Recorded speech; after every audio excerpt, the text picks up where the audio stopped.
Hi guys, welcome back to my channel. It is me, the Tsogofatso, and today's video is going to be a little bit different. So last week I went to the Melsoft Academy open day. So Melsoft Academy is a coding school that offers 6 to 12 month coding courses, and they're both in person and online, and once you've completed the course you get an internship. So if you want to find out all about that, do check it out. I'll leave a link in the description. And yeah, so at the open day, one of the speakers was Daniel Amber, which is a tech lead at cars.co.za, and he was sharing his story about how he became a developer without a degree, and how he progressed in his career. And I found that so insightful and so interesting, and I just wanted to share that with you. So yeah, in this video I'll be playing his segment and what he shared. So I really hope you enjoy it and find it helpful. If you do, please give this video a thumbs up and please subscribe. If you have any questions, drop them in the comment section, and let us get started.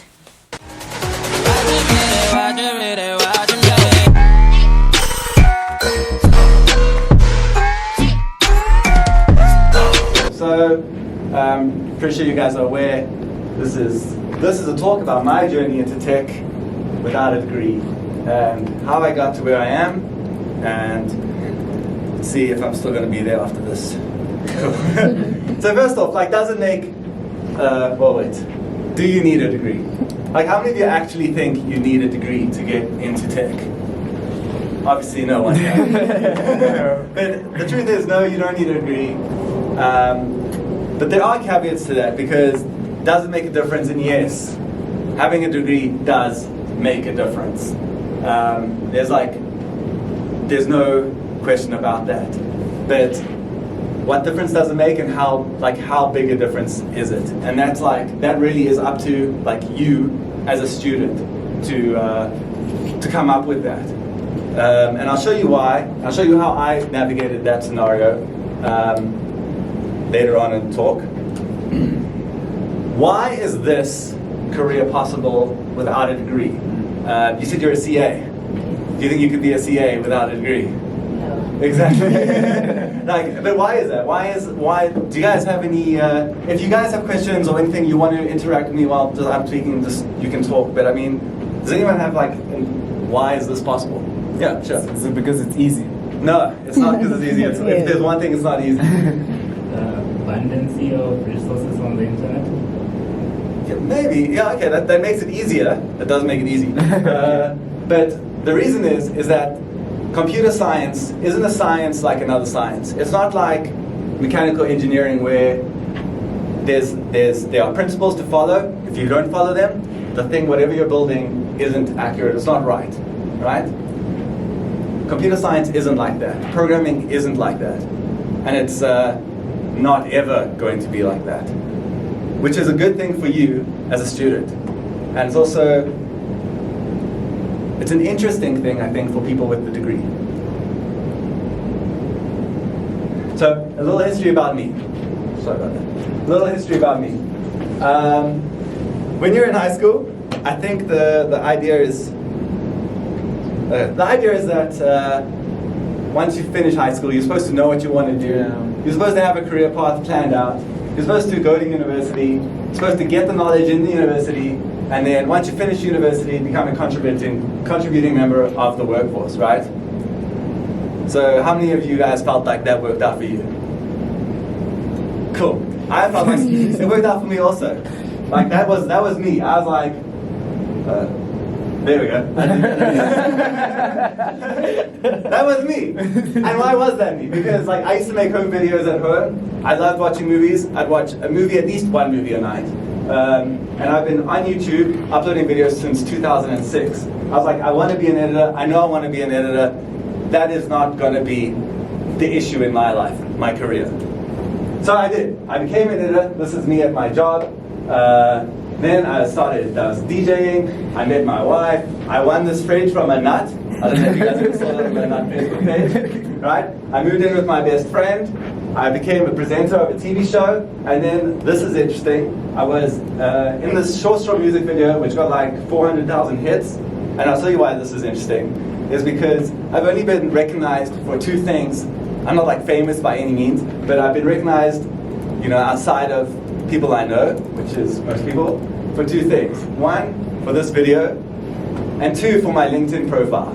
So, guys, LinkedIn is a thing. But I wanted to change my career. Why? I was working super long hours. I didn't have public holidays. There's like a thing in the media, the media business, is that TV doesn't stop on public holidays. So we just kept on working through, and I wasn't making enough money. I didn't feel like I was making enough money, and I wasn't. So the choice is become a coder, right? That's like the obvious go-to choice. Not really. This was 9 years ago. And the reason it wasn't obvious 9 years ago was because doing what you guys want to do now wasn't an easy choice. Let me just see what the next slide is. Yeah, there were two, I was speaking earlier, there were two academies. There was one called VZAP, which I don't know if it still exists. I don't know if you guys know it. Cool. And then there was another one, which I think took me like a few days to find online, called Get Certified. It doesn't exist anymore. It's where I went to. So what I did was I went to this VZAP college, wanting to apply to be part of the college. They made me write this 5-hour test right there. I had to pay for it. Then I got the results like a few weeks afterwards. Cool, you're in.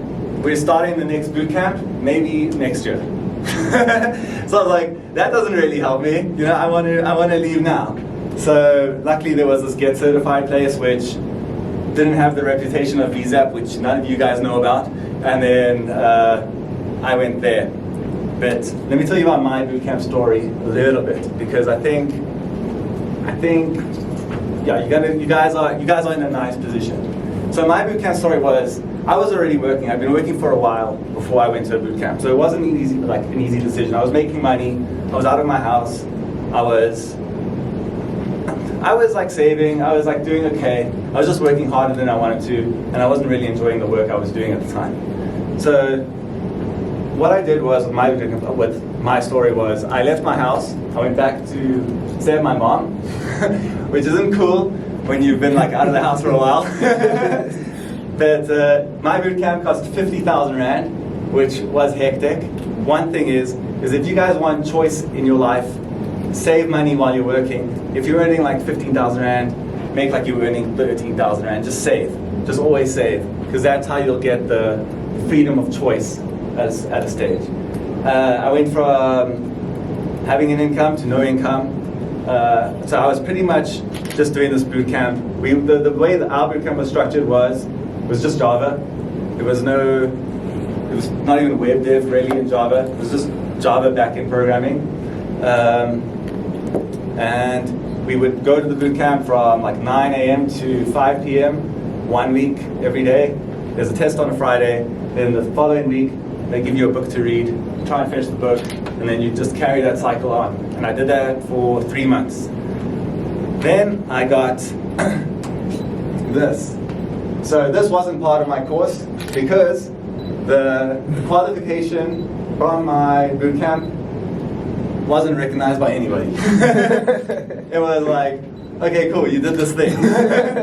So I got this Oracle Certified Professional Certificate, which I'm still proud of. I don't think I could get this now. I don't think I know nearly enough to get this thing anymore.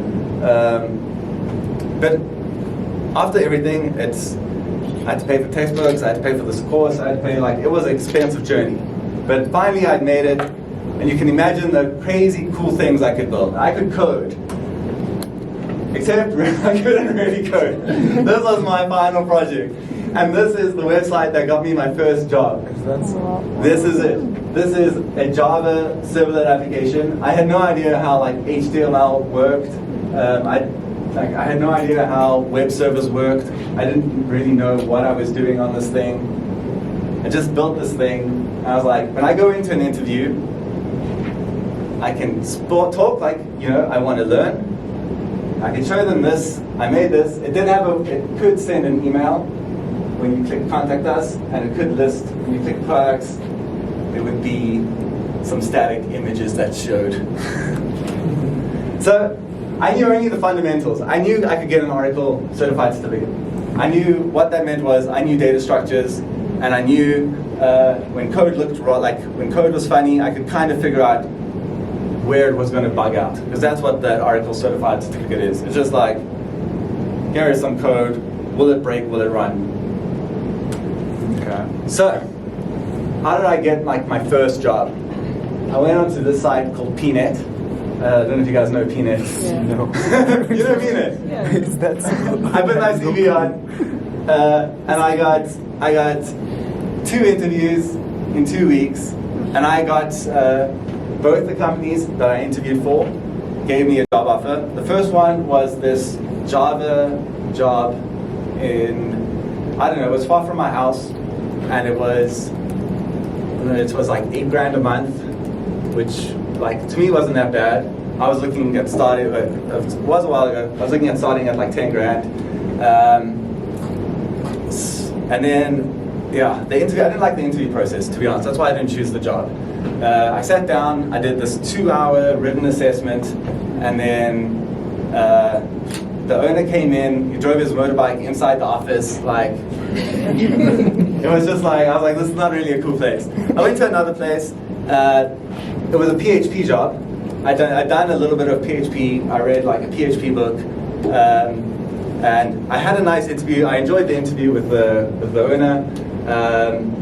The interview question there was, write a while loop that prints out even numbers. That was the programming question. I did it.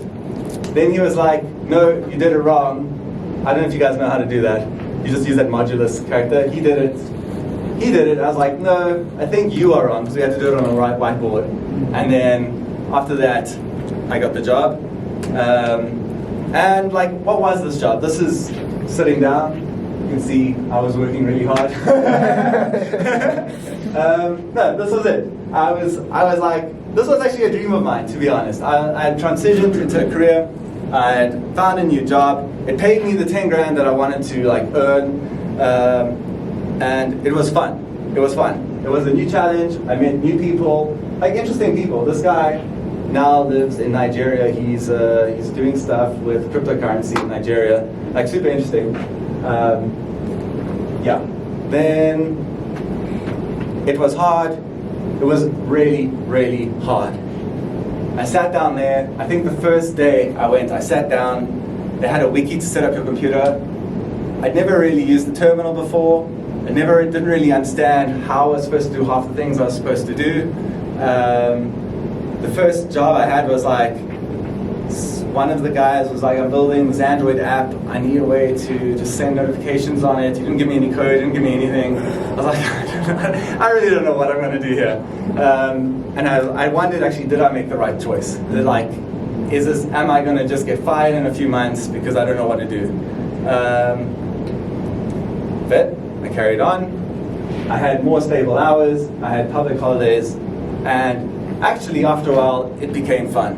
I realized, just because I don't know how to do something right now, doesn't mean I won't know how to do it. It doesn't mean I can't figure it out. What the job wasn't, it wasn't instant cash. It was, I thought it was going to be. I thought I was going to start earning money like instantly. It wasn't. At that point, I also was deciding, well, I'd already made this decision, but there is a decision to be made here. Like, do you want a career, or do you want a job? And there is a difference. The difference is, a career is a lot of work. You have to get into problems. You have to like understand the business. Don't just understand what you're doing. You have to master whatever company you're in. You have to focus on it, and you have to master what's happening here. How can I help? How can I be effective? Or you have a job. You work your hours. You do what's needed, and you go home. And I worked with one person it was interesting. They had the opportunity to move up in role, have more responsibility, and they were like, no, I don't want it. I'd rather just do what I'm doing now, not have to, like, anywhere I go, anytime I go anywhere, I have to take my laptop with me in case something goes wrong. That's what it is now. It's more responsibility. It's a lot of responsibility. And they were like, I don't ever want to have to do that. I don't want to be that person. Somebody else can be that. I want to, like, whatever I want. My thinking was, because I wanted a career. I'm starting 6 years after everybody else. Everyone else who's my age is well beyond where I am. So I had to grind. So I was there at this job. I started going in before anybody else. I started, I never missed a deadline. I think I wrote that in this one. Okay, whatever. I was just working really hard at this job. I really wanted to succeed, and it was important to me. So the knowledge I gained from that bootcamp was like data types, a bit of OOP and some basic PHP syntax on the side. That's while I was at the bootcamp. What I learned at my job was PHP, JavaScript, jQuery, Vue.js, Laravel, Java, Postgres, Neo4j, Python, Angular, NPM, Redis, AWS. You can learn while you're working, and that's what you should be doing. That's what, you don't just work there and go home. You work there, you go home, you work at home. And that's what being a developer is. That's like the nature of this industry, is you are never going to finish learning.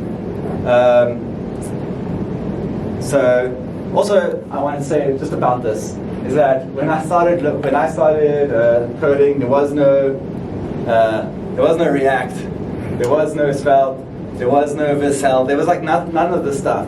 Edge functions, all these things came about after I was already working. There's always going to be new stuff to learn, and you're always going to have to prepare to learn it.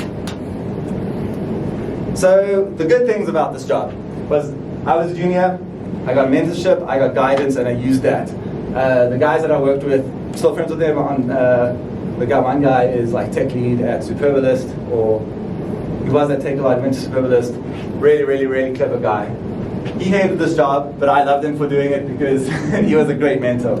Then it took me about 2 years before I even understood what I was programming at this company. I could program it, I could make the things work, but I was like, what is that? Basically what I had to do was I had to program, we got these files, I had to program something to convert the files into a certain structure and upload them to a server. And that's what the programs were, and I would just keep on making it until later on I found it was like, was some ordering software that just needed some conversion. I was annoyed at the code base I was working on. Everything was wrong. Nothing followed what I had learned at my boot camp. If I did this, it would be so different.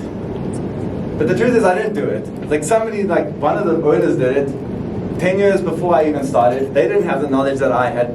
They didn't have the standards that I had. But they made a company that supported the livelihoods of like 40 people. So don't be arrogant when you start your first job. Never missed a deadline. I was professional with every client. I would always overestimate how long work would take. Always do that. I never left until I fixed my bugs. I don't do that so much anymore. I made it known what projects I wanted to work on, keep me interested, and I stayed at that company for 5 years because I wanted to actually, when I left, have something like on my CV, this is what I did at this company, this is where this company is, because of stuff I did. I was reliable and I wrote neat code, probably around year 4. Yeah, I was on Udemy every day. I was at Exclusive Books buying programming books. And then that's where I found out I got this book in Clojure. And I was like, I don't know if you guys know, if any of you guys have heard of Clojure, right? Yeah, Nick has heard of Clojure. Of course it is. Clojure wasn't such a great thing for cars, but it was a good thing for me. I learned about this functional programming language that nobody ever uses, and I learned it for no reason other than I was curious about it. I was never going to get a job in Clojure. I was always making side projects, and my work, the best thing for me and the worst thing for them is they set up a LinkedIn page for me, which got me realizing how I could communicate with everybody else. And then I had a salary jump. What caused my salary jump was it wasn't being dedicated at this job. It was other company finding me through a previous employee. I went to this job interview at like 8 o'clock at night. I sat down and I spoke to this guy who lived in I don't know where he lived, like Netherlands or something like that. And we had a conversation for like 40 minutes. And I was like waiting, when am I going to have this interview? That was the interview. He was just talking to me and wanted to see if I'd be a fit. I went in, the owner of the was a startup. The owner of the company was like, cool, send me an email with how much you want to earn. The next day, he was like, cool, we'll pay you that. And I took that to my boss, and my boss was like, cool, we will increase your salary. But then I left, and why I left, and why I went to cars. So I left. One, I stopped liking the stuff I was working on, because that does matter. I got a call from a recruiter, found me on LinkedIn, and then they said Cars is looking for a new developer, and the test is a closure test. Of all guys, I can't even tell you how rare closure is. And I was like, I got this. I can do closure. I learned it. I spent like 6 months of my life like wasting time learning this thing. And then I did the test, and then I found out that afterwards, I was like, and I was super nervous in that interview. It was actually, I decided I did want the job. Afterwards, I found out that I think 50 people received the test, 2 people completed the test, 1 person did the test right, and that was me. So it's just like, yeah, Cars has been a great journey. I probably need to know my notes, but I started off pretty junior. I was working on closure stuff. Yeah, it's been really good. Nothing really to say. I've been upskilling. And this is the stuff that I started learning at Cars. PHP, React, Google Cloud, Fastly, Cloudflare, Docker, Kubernetes, RabbitMQ, MySQL, some microservice stuff, Git. My first company didn't even use Git. I didn't know it when I started. And I tried to join Cars as a senior. I didn't even get a salary jump when I joined Cars. Closure script, SAS, I learned Soda, caching, I learned Nginx, Circle CI, Rollbar centering and BigQuery. What happened was at Cars, there was, were you around when Peter was around? No. There was this manager called, his name was Peter, and then he was like, guys, we all need to submit talks to DevCon.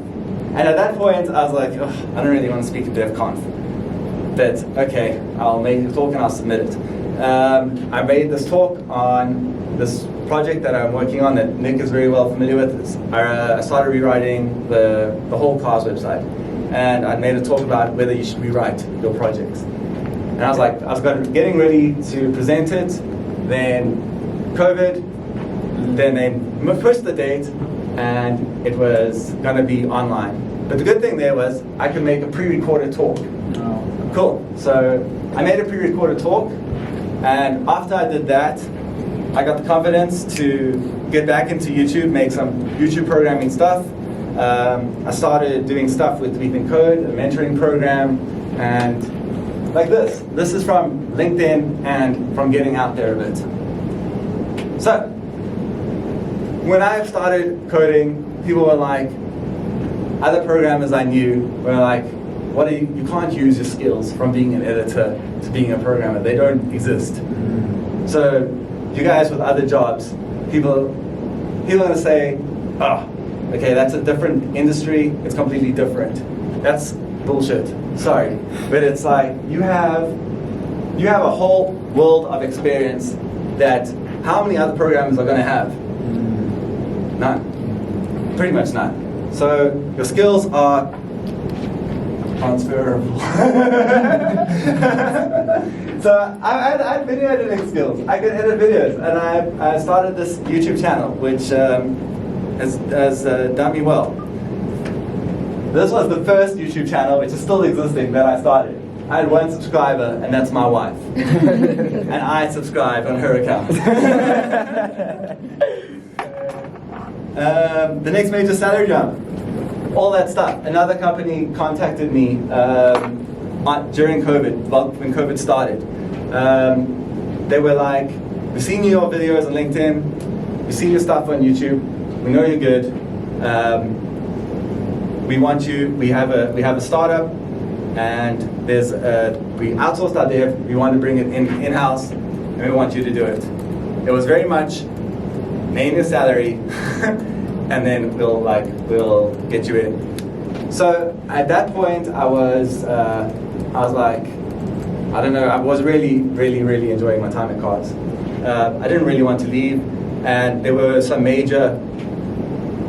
red flags here. Brought this into my company, discussed the situation very openly, and then I got a nice salary bump, and yeah, that's how that worked.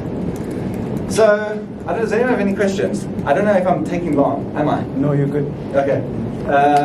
I realized I wasn't covering everything I wanted to in the talk, so I just started. These are lessons that I think are important for any programmer, especially when you're starting out. Learn how to talk tech and communicate problems. Talking to a developer is very different to talking to somebody who doesn't know how to program and someone who needs to understand an issue.